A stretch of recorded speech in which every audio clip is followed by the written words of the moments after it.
beginning with Representative Riley. Thank you. Well, good evening, ladies and gentlemen, and thank you for coming. I'd like to thank the Day for holding this event, as well as the Norwich Free Academy for hosting it, my alma mater. My name is Emmett Riley. I'm completing my first term as a state representative from the 46th District. I'm the son of Winifred and Dennis Riley, and I'm the husband to Melissa and father of 6-week-old Owen Riley. I was born and raised here. I've lived here my whole life. I've played on these school playgrounds. I've played on Fitzgerald Field. I've played at Buckingham School. So I know this town, and I'm very proud to be from this town. I think I've done an awful lot of good things in my first term. I'm a member of the Judiciary Committee, the Public Health Committee, and the Insurance Committee. One of the things that I'm most proud of is the fact that Connecticut was the first state in the nation to pass a higher minimum wage law. And if you look at that co-sponsor line of those that co-sponsored that bill, I'm the first individual on that line. I'm very proud of that. There is no reason why an individual should not be able to have a living wage paid to them if they're working 40 hours a week. Other things that I've done since I've been elected, passed a concussion bill, and that requires parents to be notified before their children take part in a sport or an activity of just giving them the knowledge of what a concussion is and what happens when a concussion occurs. It gives the parents and legal guardians that much more ability to know what happens when a student's taking part in an extracurricular activity. The other thing that I'm very proud of is, with the help of the delegation, is that we passed Aaron's Law. And Aaron's Law is helping children know the difference between a good touch and a bad touch, between a predator that is. And time is up for your opening statement. Thank you all for being here and to the Day for hosting this event. I'd like to take this opportunity to introduce what will be the foundation for many of my answers tonight. And those are the concepts of limited government and individual liberty. Government at its most local level is where it serves people best, because it's at this level where the people have the most direct control over their representation. For instance, our Board of Education right here in Norwich is far better capable of determining how our children will be educated than by mandates and other impositions by state and federal governments. Another unintended consequence of overreaching government is the flight of people and businesses from this state that we've all been seeing due to irresponsible spending, tax increases, and the stifling regulations that are being imposed on them. As your representative, I'll be working to legislate in ways that are focused on returning decisions to the local level and to reverse these damaging policies that are being imposed from Hartford. I'm here to ask you for that opportunity. Thank you. All right, thank you. Now we're going to get to the first question. And again, the candidates, you have to manage your own time. You'll have 21 minutes over the course of the debate. First question to Representative Riley. Norwich officials have discovered that sex offenders released from prison and a halfway program have been housed in clusters in apartments leased by the Connection Incorporated using state subsidized rental payments. Recently, 4 in one house on Broad Street. Is this fair? If not, what would you do as a legislator to address the situation? Thank you for the question. It's a very good question. It's a very hot topic right now. I'd like to say what I have done already. We've had discussions with the city officials in Norwich with regard to this situation, and we had done this actually previously before these gentlemen were positioned there. What we did was we increased the notification. Currently, a superintendent and the police chief are notified when sex offenders are placed in our communities. So now we have the highest elected official. We passed a law that creates the highest elected official in that town also notified. So in this case, the mayor is now notified. That was on request of the city of Norwich. The other thing that I'd like to do, I'd like to propose next time in legislation is for sex offenders to have a tiered level of sex offenders. They are all at the same level. So whether or not a sex offender has done one of the most heinous things or hasn't done such a heinous thing. So if someone has done something at a level 1, a level 2, or a level 3, this is legislation that has been passed in other states, and I'd like to see it happen here. I think it's a very good thing to do so that we know what kind of a level of predator we have in our community. The other thing I'd like to suggest is if you haven't done it yet, go to the judicial website and register at the sex offender website. That allows you to be notified instantly when a sex offender is placed within your neighborhood. They give you, we all have smartphones or laptops or iPads. You'll get that notification as soon as that individual is placed in your neighborhood so that you know that he or she is in your neighborhood. It is a very disgusting and difficult thing that we have to deal with on a daily basis, but it's something that we can't hide from. Knowing where these people are is a good thing. We want to have these people in our sites. They're strictly watched by the state police, the City of Norwich Police, and they're on probation and parole. So the Judicial Department and the Department of Corrections are monitoring these individuals on a daily basis. These people have mental health issues. They are getting help for their mental health issues with different departments and commissions throughout the state, and that helps us know where they are and maybe give them the opportunity to create a better life for themselves and the people that live in that neighborhood. One thing that I would like to see is the cluster factor be visited. When a individual is placed in that, or too many individuals are placed underneath one roof, it is disturbing. I live or grew up within several hundred feet of that house, and I know the neighborhood very well, and I've spoken to each and everyone on Broad Street, Warren Street, Spalding Street. I know those people, and they understand that I'm on top of it, and I'm watching it, as well as the other members of our delegation, as well as the City of Norwich officials and the City Police Department. All right, thank you. And Mr. Dembski, your comments on the situation. Well, I would certainly agree that notification and people being available to receive those notifications is obviously a great first step. I understand that people who have been convicted of sex crimes and are sex offenders have to live somewhere. I don't think that we have to subsidize that living arrangement, and I don't think that we should be. That may or may not be a separate issue, but that's one thing about the question that was posed that I find particularly offensive. The level of predator doesn't really matter to me. The fact is that they are predators, and whether they're a level 1, level 2, level 3, who makes that determination, and is it not entirely possible, in fact probable, that a level 1 offender is going to progress to a level 3 offender, and that feeds into what Representative Riley had said about the danger of clustering. So that's an area where we agree as well. I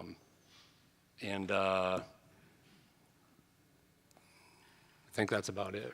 Just to clarify, Mr. Dembski, so would it be your opinion that these individuals should not be getting any kind of state aid or programs when they get released, to perhaps address their issues, that that's not a responsibility of the state? Just to want to clarify your position.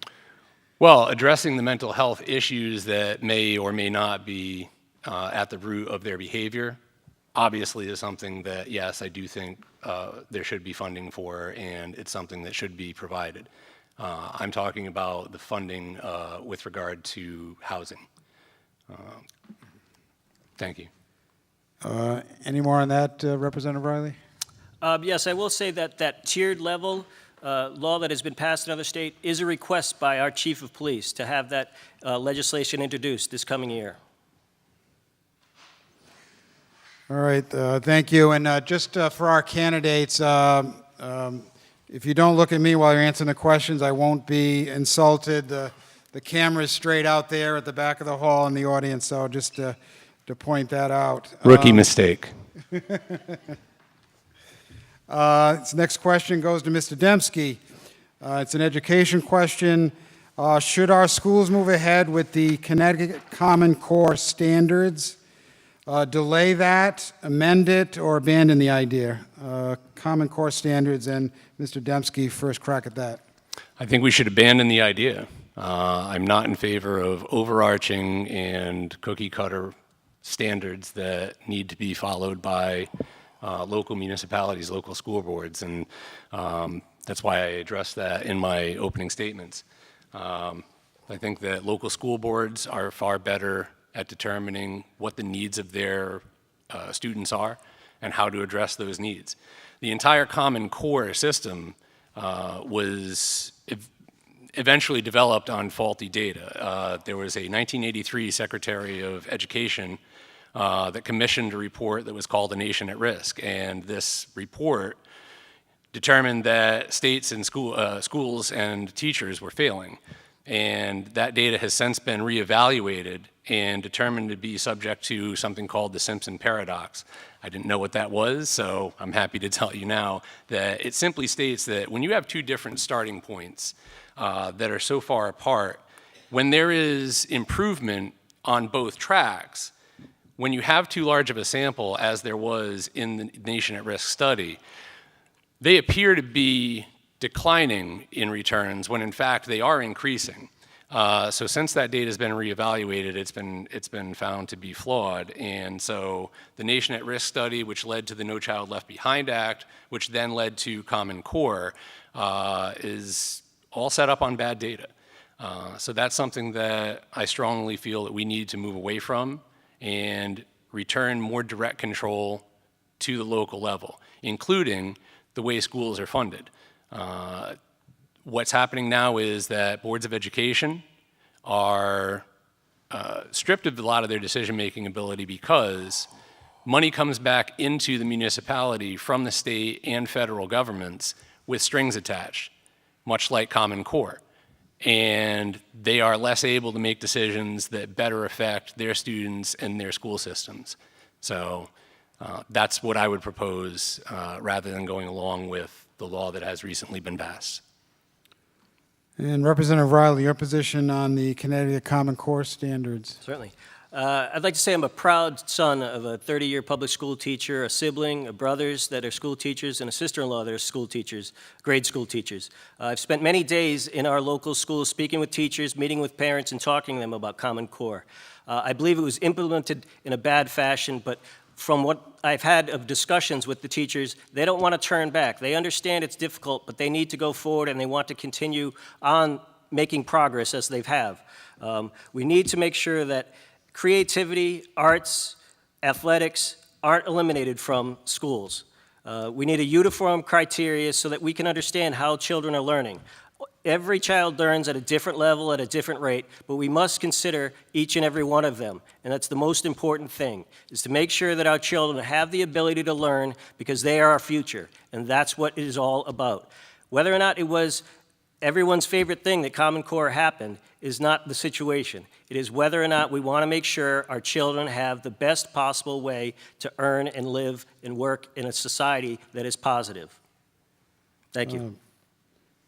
Mr. Dembski, any further comment after what you heard from the representative? Well, yes, just the children do learn at different rates and different levels, and that's precisely why these things should be decided at the local level and not have one-size-fits-all standards that need to be met. So, And to clarify, you said you had a problem with the funding mechanism now. A lot of the money, certainly in Connecticut, comes from the state, and there are mandates attached to getting that money. How might, if you were elected, try to restructure the way we fund school systems?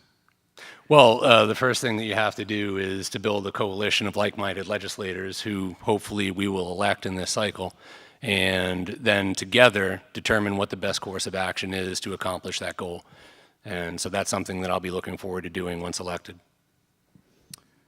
All right, thank you. Next question goes to Representative Riley, and it's I have an economic question. Governor Malloy has been very active with incentive programs to try to encourage businesses to come to Connecticut or keep them here.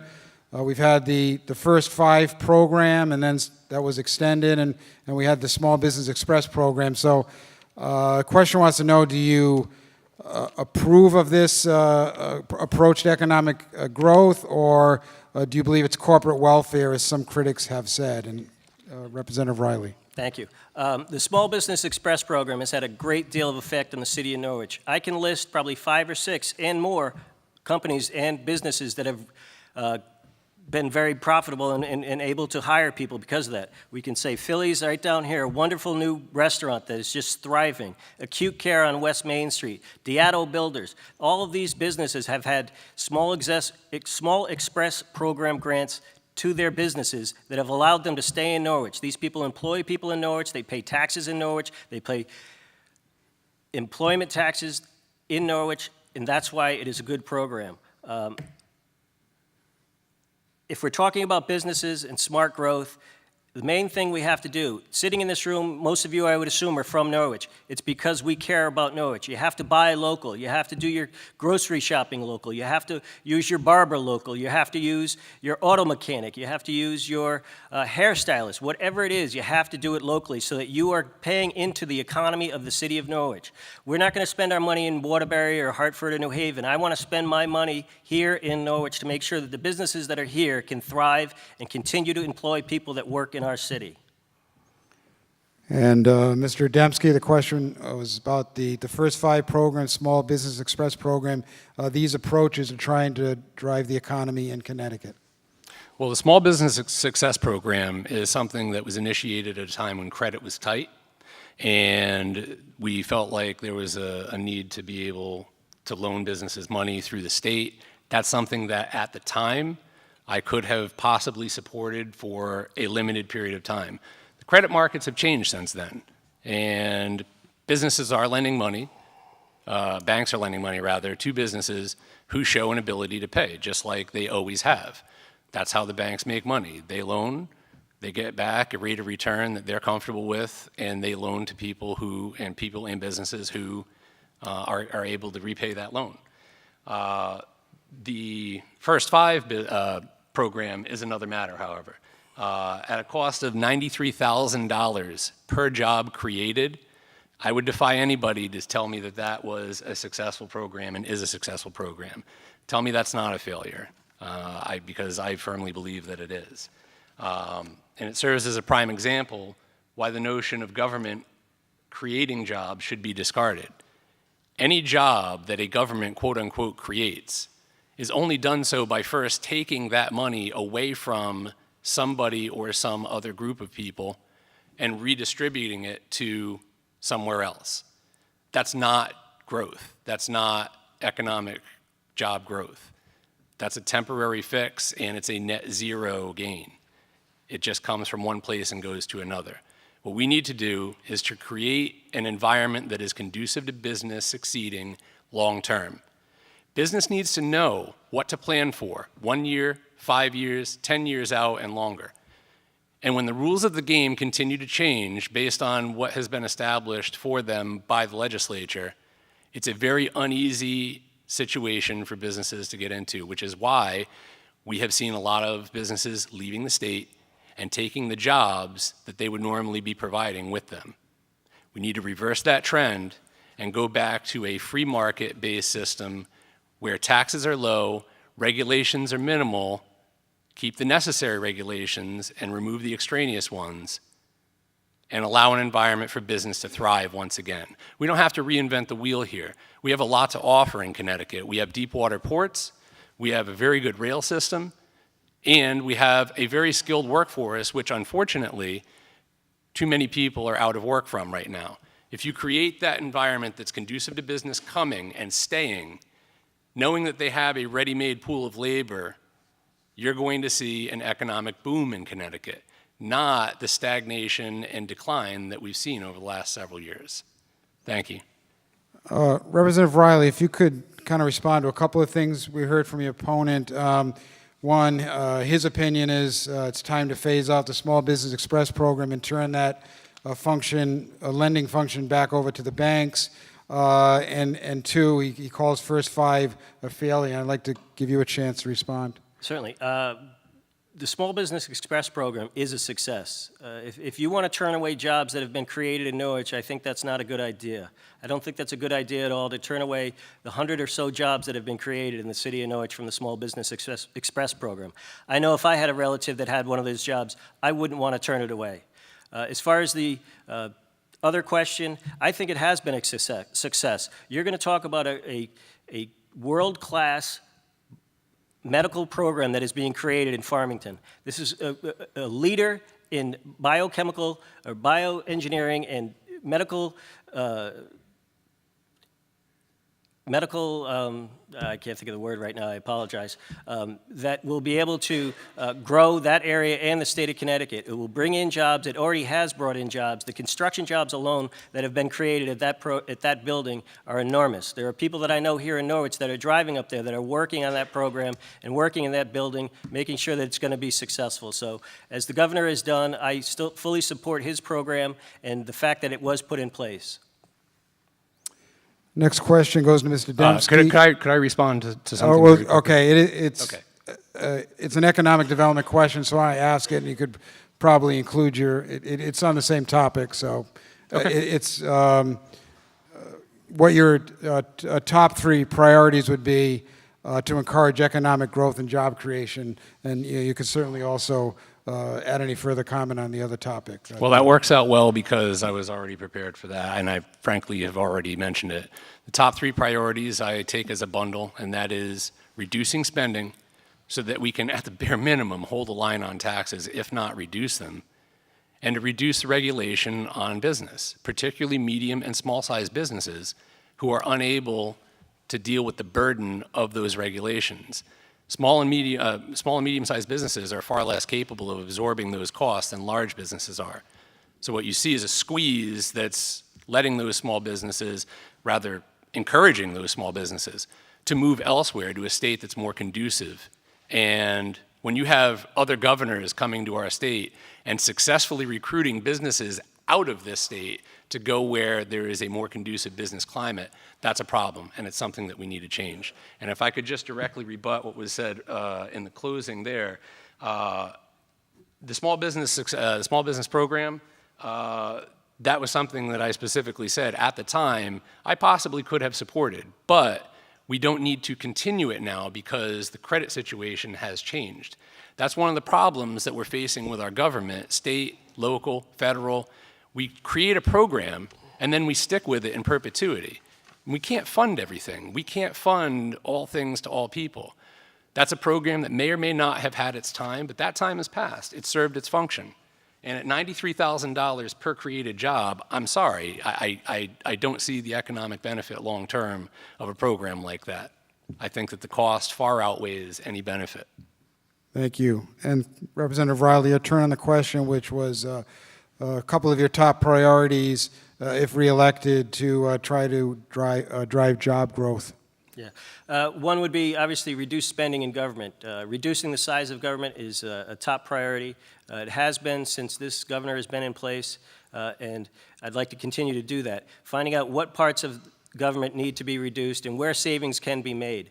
One of the things that I was recently appointed to was the Business Law Commission, and that's a commission that's going to be that is set up to look at how businesses can better themselves as far as regulations and things that they can do that make it easier for them to create a business or to continue the business that they have here in the state of Connecticut as well as Norwich.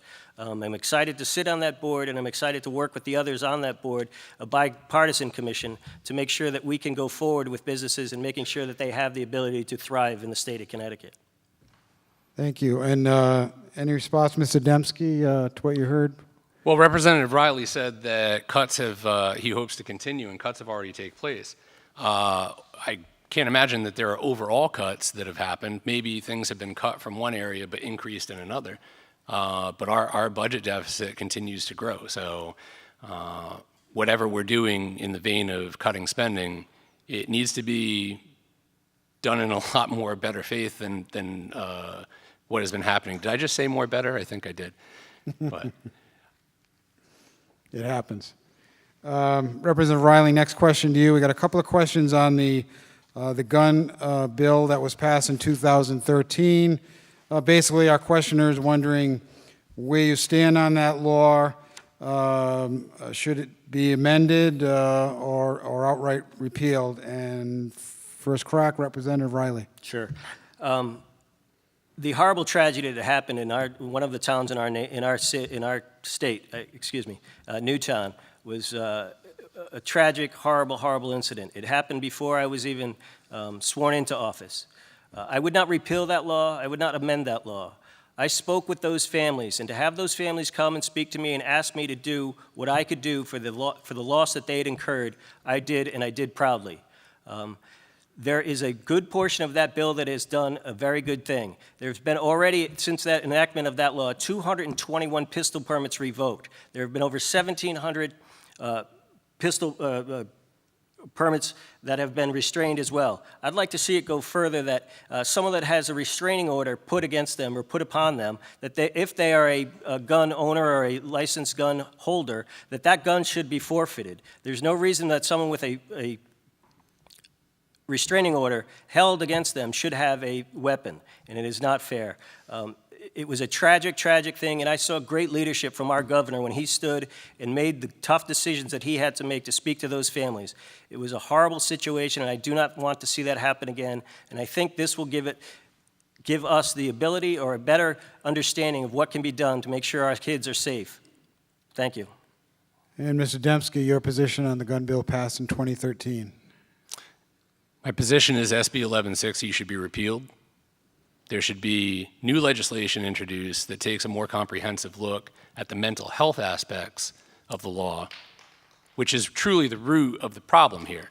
Semi-automatic weapons have been around for over 100 years, and large capacity magazines for well over 50. But we've only started to see these types of terrible shootings, mass shootings, happening in the last 20 or so years.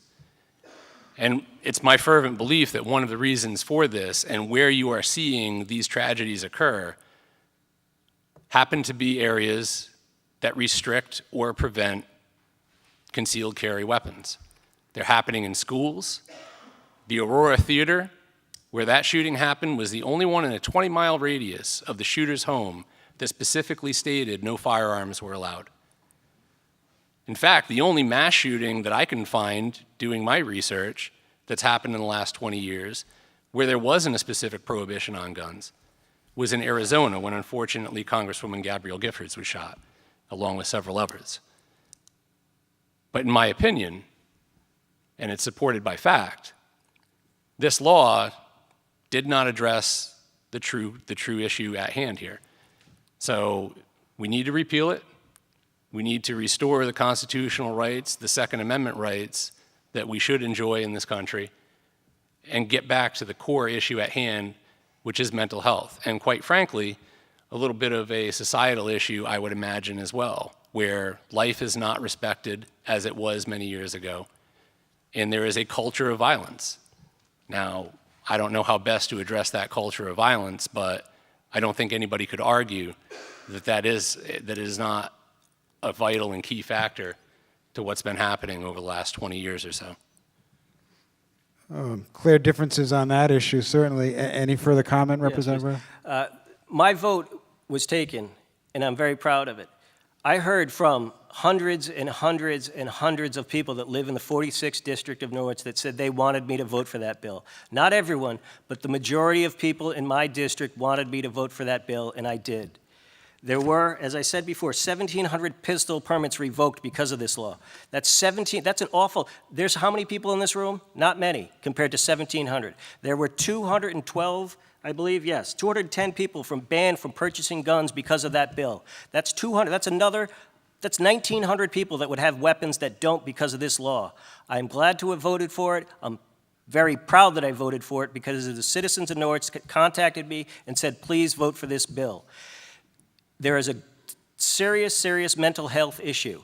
The individual that had or that permitted this crime, this heinous, heinous, horrible crime on these children is just horrible. I can't even explain to you how upsetting it was to have to sit and speak with these families and see the pain and anguish and torment that they are going through. This kid came from a very wealthy family. He had access to mental health treatment. They chose not to get it to him. They chose not to do the things that needed to be done. Mental health issues are huge, but this kid had access or could have had access to mental health services, but he did not choose, or the parents of this child did not choose to give that kid that ability to have those things. It was bad parenting. That's what it was. This was a mental health issue gone bad that the choice by his mother didn't do what she had to do as a parent, and that was horrible. And it is horrible what has happened to those families in Newtown, and I pray for them every day when I think about it. You do not want to back down from this. I am glad of it, and I'm very, very proud to have voted for it. Mr. Dembski, you want any last word on that before we move to another question? Responsible, law-abiding gun owners, which is the group of people who we're talking about who are affected by this bill, are in very, very small numbers going out and committing crimes.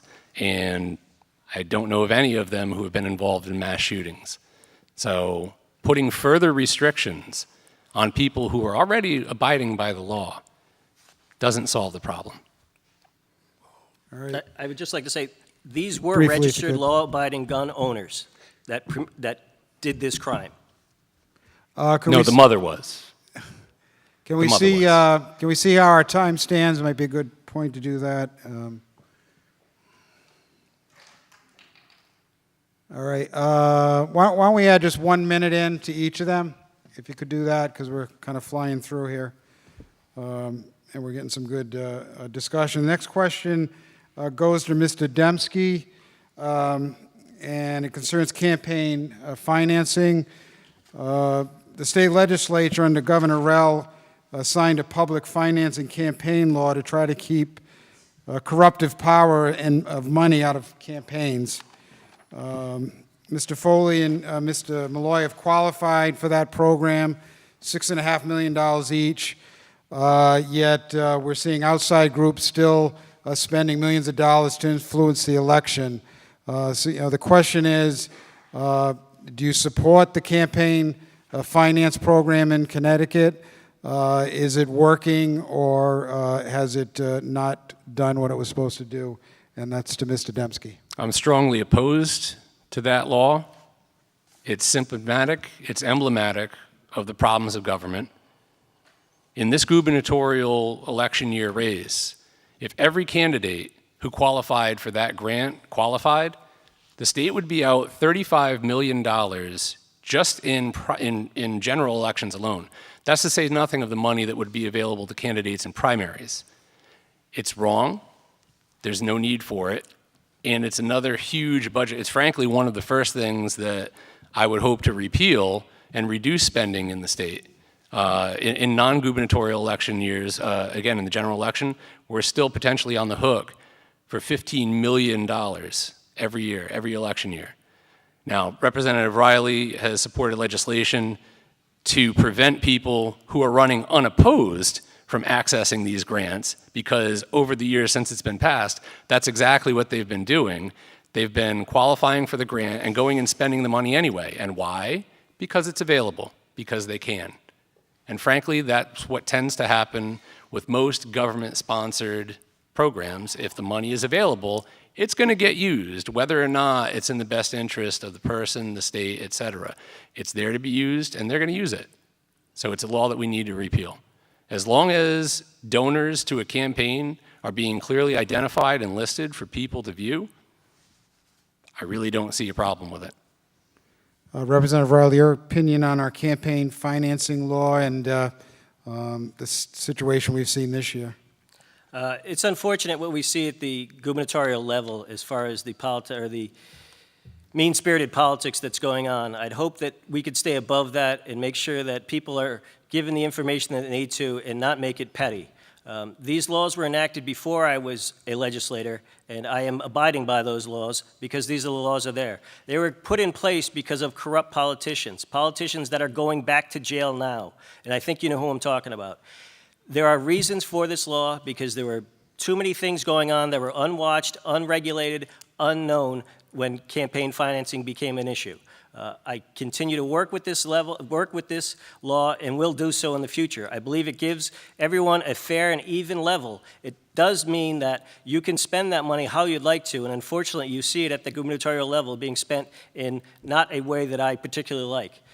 Earlier this week, or actually last week, we had a forum with the Bully Busters, and at the end of that forum, there was a young man, probably, I would guess, about 8 years old, asked, you know, why is it so nasty? And I'm watching these commercials. Why is it so nasty? And I said the same thing. It's horrible. And the one thing that I regret not saying to that young man at 8 years old is turn off the TV. Go do a puzzle. Go read a book. Do something constructive. Don't listen to these men that are battling back and forth at such an older age than you are right now. Understand that you can make a difference. And by doing those things, by reading, by being active, volunteering, maybe becoming a Boy Scout, maybe becoming just a good neighbor, do those types of things and turn off the TV and don't listen to these two gentlemen battle back and forth. It should be about the issues and it should not be personal. All right, thank you. And if our town could periodically hold those up for our candidates. I had a question addressed to both candidates, starting with Representative Riley. It's his turn. Norwich is a community that's at this time very dependent on state aid as a distressed community.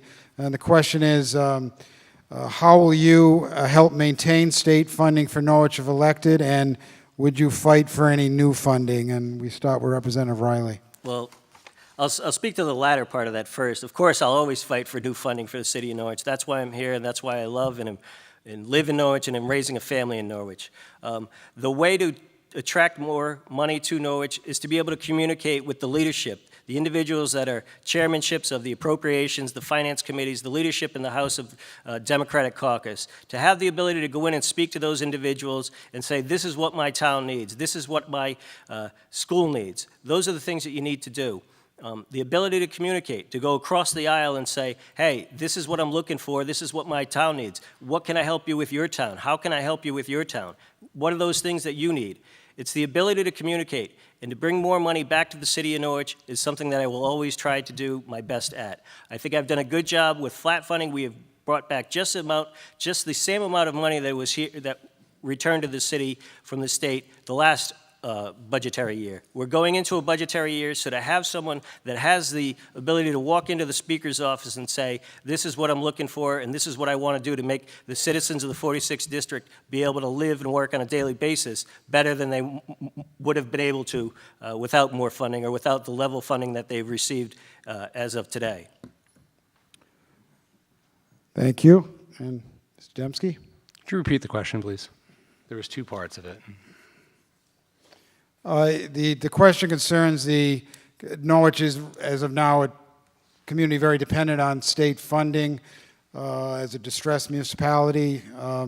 And the question is, if you're elected, how would you work to maintain that funding and potentially get more funding for the community? Well, the first thing that we need to do is to build a coalition of local representatives and state senators to get some of the money from the casinos fund that was originally supposed to have been apportioned at a higher rate to the local communities than it is now. That's something that has not happened over the last several years, including the last two. And particularly with a Democrat majority in both houses, that's something that, quite frankly, Representative Riley might have been better suited to fight for and get from for the town of Norwich. Now, just because it hasn't happened yet, and because I may or may not be a member of the majority party, it doesn't mean that I'm not going to try.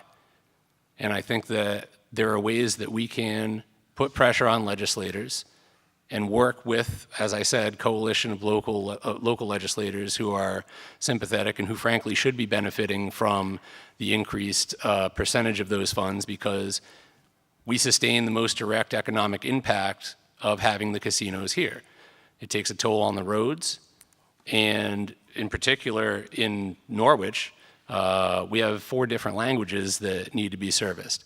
Those are just for starters. There's a lot more impact that takes place in the town from those casinos, and there's a legitimate case for Norwich in particular to receive more funding from that fund. Briefly, Representative Riley, to the point that, is Southeast Connecticut shortchanged as far as how those tribal revenues are dispersed in the state? We do not get the amount that I think we should. But let's understand, ladies and gentlemen, that we're talking about a General Assembly with 59 members in my house, in the house that I serve in.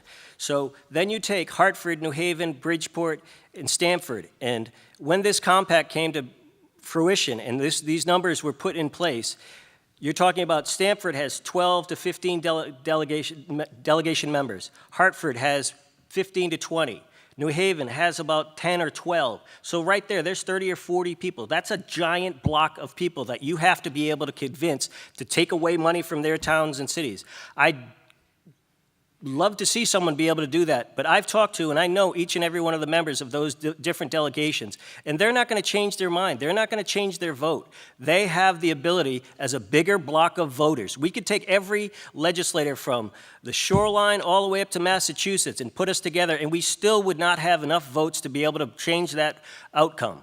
It's a difficult, difficult situation. Yes, we are impacted by these casinos more than anyone, and I talk every day about it up there. When they start talking, or when other legislators start talking about this situation, I say, come down to Norwich and spend a day in Stanton School, or come down to downtown Norwich and spend a little time in Franklin Square and see what it's like in my community, and understand how the effect has happened to my community. And they are amazed when I hear from them. They say, oh, I went down to Rhode Island and I drove through your town and I was amazed at all the different nationalities I saw and all the different signs I see that weren't in English. And I say, yeah, because of a casino that has brought these people into our town. Don't get me wrong, these are very good, hardworking people, and they have the right to be here. But the effect that they have on our city and our society is very big. So to be able to change and make sure that that money has, that formula changes, you have to convince probably about 60 to 65 people, Democratic state representatives. And if you can do that, more power to you. But I tried and will continue to try into my next term, and it's a very, very difficult proposition. Any final word on that, Mr. Dembski? Well, since I'm not there on a day-to-day basis, I am curious to know, how many times has Representative Riley taken to the floor to address this issue? Do you want to comment on that before we move on? You're asking me a question whether or not I've spoken on the floor of the House of Representatives on that issue? Yeah. Oh, how many times? Yeah. I have not, no. Oh, okay. But I've spoken in caucuses, and where caucuses happen and communication happens, as a freshman legislator, that's where you do your best work. And I've learned that time and time again. All right, thank you. Mr. Dembski, the question to you, someone wants to know whether you would support or oppose an assisted suicide bill, also known as aid in dying legislation, if it is again introduced during the 2015 session. Mr. Dembski. Yeah, I think anybody who's had discussions about this issue would find it difficult. I don't know too many people who have an absolutely clear-cut opinion on it. As such, mine is, I would best say, undeveloped. The one thing that I can say for certain is that any legislation that included language that allowed doctors or medical professionals to assist in the suicide, I would not support. I think that that's a line that has to, a barrier that has to be maintained. But any other type of legislation that was introduced, I would certainly take a look at it and weigh the merits and, frankly, solicit the opinions of the constituents in this district as to how they feel about it. Frankly, in going door to door, the only thing that people want to talk about right now are jobs and the overall state of the economy. It's not something that's come up, but it's certainly something that, were a bill to be introduced, we could certainly address at a town hall type meeting, which I plan to have many of in my term. Thank you. Representative Riley? Thank you for the question. This is a very difficult question, a very personal question for an individual. There was legislation that was brought before the Public Health Committee this year that I sit on. It was a very difficult decision to sit and listen to those people tell their stories of for and against the bill. There were some provisions in that bill that weren't correct, legal provisions concerning whether a doctor signing a death certificate was he or she signing the specific result of death and how that result happened. So there were very difficult situations in whether or not it was a fully thought out bill at the time. It is a personal issue. I will make that decision when it comes before me and in the committee. If it does come up next year, It's a very, very difficult decision. It's a personal decision, and it's once again one of the toughest decisions that you can make as a legislator, because it's dealing with life and death. I have never had that situation in my life, and I have a great deal of sympathy for the people that have this difficult decision to make and whether or not they want to make it. I look forward to working with those individuals and hearing both sides of the story and making a competent decision when it does come before the Public Health Committee again. All right, thank you. Could we see how we're doing on time right now? Okay, so about a minute different, not too bad, just keep that in mind. Next question goes to Representative Riley, and we have a question on the poor state of our highway and transportation infrastructure, and the fact that it's inhibiting, most people agree, our potential for economic growth. Given our indebtedness, how do we approach this problem and fund the needed upgrades? And it's Representative Riley, first chance. Yeah, it's unfortunate that 20 years of administration ignored how bad our roads and bridges were becoming. We've been given a situation that's dire, and we need to fix it. We need to work hard. We need to make sure that the correct bridges and roads are fixed, replaced, and made sure that they're safe for our families and children to drive and go to work, go to school, and make sure that they have the ability to be safe. It's horrible that these bridges and roads have become perilous. I hope that we can work with other members of the legislature to make sure that we can solve this problem, and I look forward to working with the governor as well to make sure that the funding is there for this problem to be addressed. Thank you. And Mr. Dembski. Well, I'd like to point out that that last 20 years also includes the roughly last 50 years of Democrat control in the in the legislature. Roads and bridges, infrastructure, these are the core functions, the legitimate functions of government. They're the things that we expect government to do because we, as individuals, and then town governments, cannot do on our own. Town governments don't have the capacity to go out and pave highways, so we entrust that responsibility to state government. The problem is that state government has been spending money on everything but those things, including a First Five and a Next Five program and insert title of bill here, rather than addressing the core functions of government. And now there are proposals to construct tolls once again on our highways to help pay for these roads and bridges. And we're told that this time, the money that goes into that fund, it's only going to be for roads and bridges. They're not going to borrow it to cover a shortfall here or a gap there. I don't know how many people out there believe that, but if there are any, come see me afterwards. I have some property that's for sale, and we can talk about that. I am against any tolls being constructed to pay for roads and bridges. We need to cut spending in other areas that are not the legitimate core functions of government and start funding things that are, like roads, bridges, infrastructure. Representative Riley, looks like you wanted to respond there. As you can see the difference between my opponent and me, he wants to choose and pick what parts of government and the state government he wants to use or have used for this area. You can't do that. It's an entire process that you have to do. It's services that are provided. I'm not sure that I ever saw a proposal for tolls when I've been in the legislature in these short 20 months. So I'm not sure what he's referring to in that regard. As far as tolls, no, I would not be in favor of tolls. I don't think that it's the good situation for the state of Connecticut at this point in time in our being. On the topic of transportation, Mr. Dembski, we've talked about extending Route 11 in this area for many, many years. You're probably a young person when, and so was I think, when that first was discussed. Do you think that project is still any kind of priority, and is it realistic it'll ever get done? I'll give Mr. Dembski the first crack at that. Well, first I'd like to go back and clarify that I am not picking and choosing. I'm saying that there are legitimate functions of government, and roads and bridges are one of them. I don't know anybody who would disagree with that. So we need to fund things that are the legitimate core functions that everybody benefits from first, and then figure out where we're going to spend the rest of the money.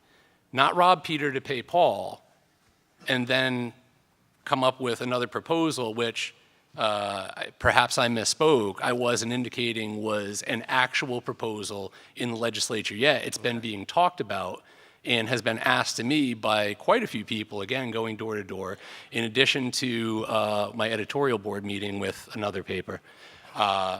So I wanted to make that clear. And I'm sorry, you were talking about Route 11. Yeah, Route 11. So I do think that it's something that's feasible at some point, of course. But obviously, first, we need to figure out how we're going to keep our current roads and bridges up to speed. We need to address that issue first, and then we can talk about extending and creating a Route 11 route and putting that into service. But that doesn't really make sense to do right now when other roads and bridges are in disrepair. Representative Riley, want a Yeah, couple of comments from Route 11? Just by the mere fact that you mention of how long this road has not been finished, I think it's not going to happen. I don't think it's a good project to continue on. I think, as my opponent has said, let's focus on the roads we have. This road has been there. It's the road to nowhere. We all know where it is. It's been there for, I would guess, some 40 to 50, it's 2014, some 40 to 50 years. I would rather focus on things that are going to affect Norwich directly. Whether it's education, whether it's social services, whether it's property taxes, to make sure the citizens of Norwich have a better place to live, raise a family. Route 11 is in Salem. It's been there forever, and I think that if that proposal comes up, I don't even think it would get out of the Transportation Committee. All right, thank you. I think we're going to have time for one more question before closing statements. How much time? You don't have to use it all, but I want to say how much you do have. We're both All right. equal. All right, pretty darn close. So, and this is a question that could take a little explanation. How should the state address the state's underfunded pension liability? And it begins with Representative Riley. Sure.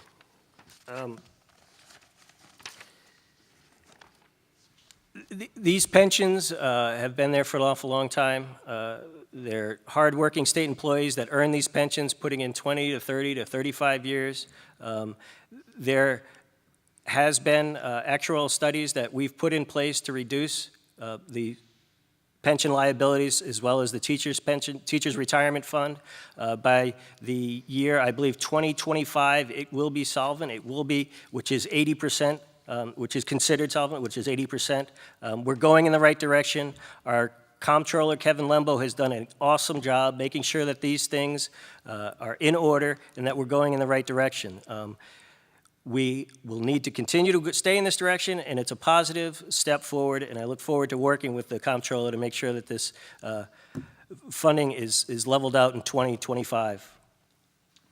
Thank you. Mr. Dembski, how do we deal with the underfunded pension liability situation?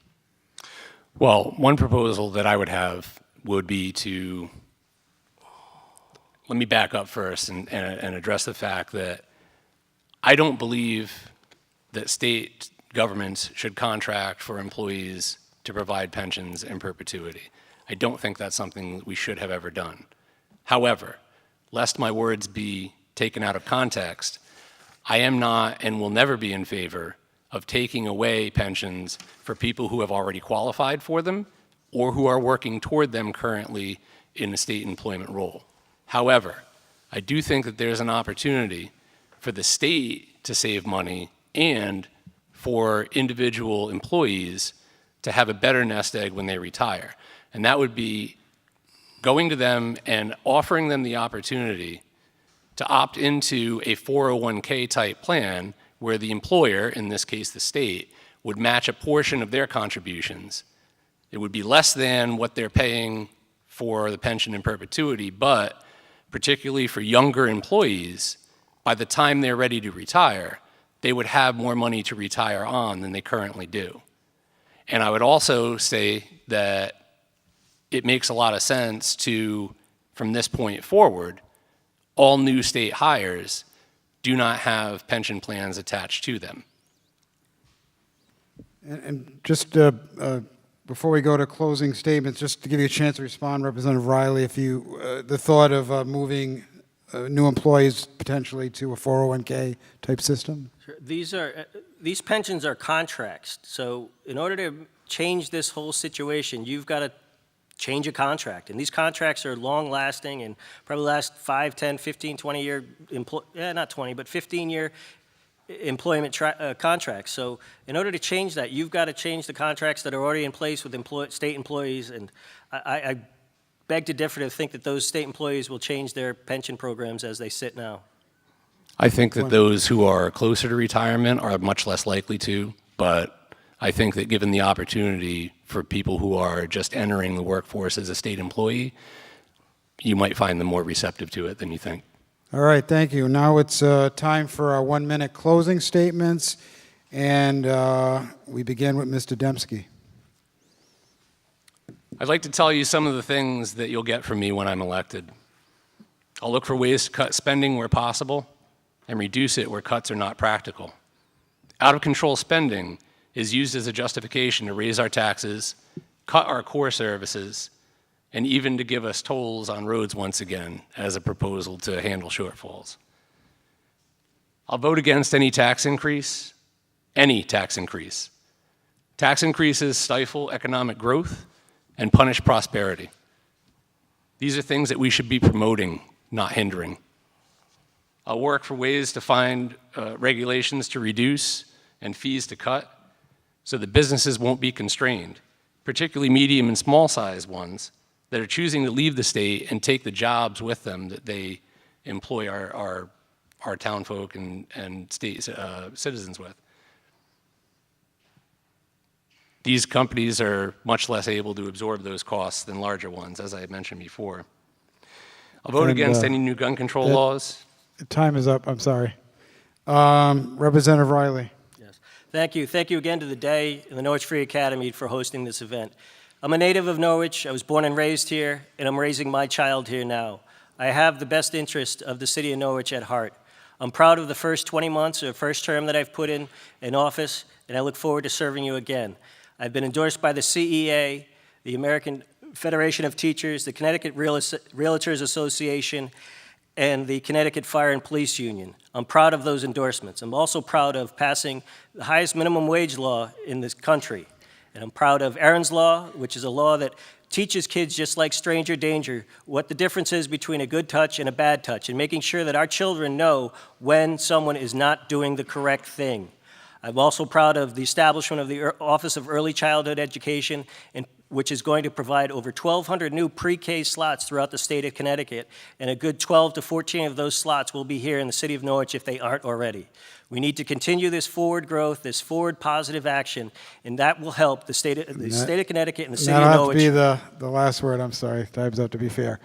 We got a round of applause for our candidates. Had a lot of questions.